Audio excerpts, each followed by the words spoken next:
এই কি আসলে সরকারের বিরুদ্ধে, পুলিশের বিরুদ্ধে, র্যাবের বিরুদ্ধে, সেনাবাহিনী, বিজিবির বিরুদ্ধে মামলা করতে চাইবে? এবং আপনি তদন্তের ব্যাপারে যেই আইন শৃঙ্খলা বাহিনী সদস্যদের বিরুদ্ধে আপনি অভিযোগ করছেন তারা গুম করেছে, তাদের কি আবার দায়িত্ব দেওয়া হয়েছে তার তদন্তের ব্যাপারে?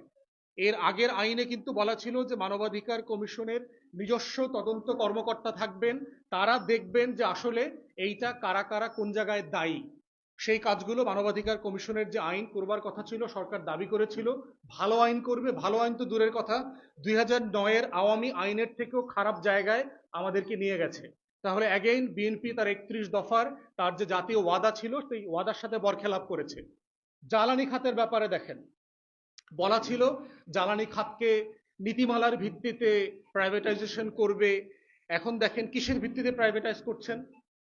গত 2-3 মাস আগে তেল সংকটের প্রেক্ষিতে অখ্যাত দুইটা কোম্পানি, ইংল্যান্ডে এবং সুইজারল্যান্ডে রেজিস্টার্ড দুইটা কোম্পানিকে 1 লক্ষ মেট্রিক টন ব্যারেল করে তেল আমদানির অনুমতি দেওয়া হলো, যাদের ওয়েবসাইট পর্যন্ত খুঁজে পাওয়া যায় নাই। এটা কি একটা পরিচ্ছন্ন ট্রান্সপারেন্ট সিস্টেমে প্রাইভেটাইজেশন করবার লক্ষণ? বসুন্ধরাকে আপনি প্রাইভেট চিঠি লেনদেনের মধ্য দিয়ে জ্বালানি খাতের শেয়ার মার্কেট দিচ্ছেন কেন?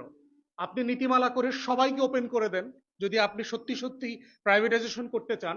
আমরা বসুন্ধরা সামিট কোনো কোম্পানির কাজের ব্যাপারে আমাদের কোনো রিজার্ভেশন নাই, যদি কেউ নীতিমালা পূরণ করে। তাহলে আপনি সরকারি দল, বিরোধী দল, আপনি পার্লামেন্টে নীতিমালা তৈরি না করে, আপনি ওপেন উন্মুক্ত পরিচ্ছন্ন পদ্ধতিতে না গিয়ে একটা পার্টিকুলার কোম্পানিকে দেওয়ার প্রসেস করাটা সন্দেহজনক। তাই আমরা চাই, আমরা বেসরকারীকরণের বিরুদ্ধে নই, আমরা একইভাবে কোনো কোম্পানিরও বিরুদ্ধে নই। আমরা যেটার বিপক্ষে সেটা হচ্ছে অপরিচ্ছন্ন গোপনে মানে ক্রিমিনাল সিন্ডিকেট তৈরি করবার কোনো অবস্থা তৈরি করতে আমরা দিতে চাই না, এটা দেশের স্বার্থের বিপক্ষে।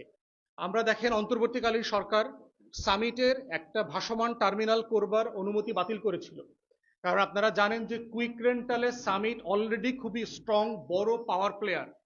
দুইটা যে ভাসমান টার্মিনাল আছে মহেশখালীতে এলএনজি প্রক্রিয়াজাত করবার ক্ষেত্রে, তার একটার মালিক ইতিমধ্যে হচ্ছে সামিট গ্রুপ আছে। তাকে যদি আপনি আরেকটার মালিকানা দেন, এখানে যে অলিগার্কি তৈরি হবে, সিন্ডিকেট তৈরি হবে, এটার নিয়ন্ত্রণ আপনি কিভাবে করবেন?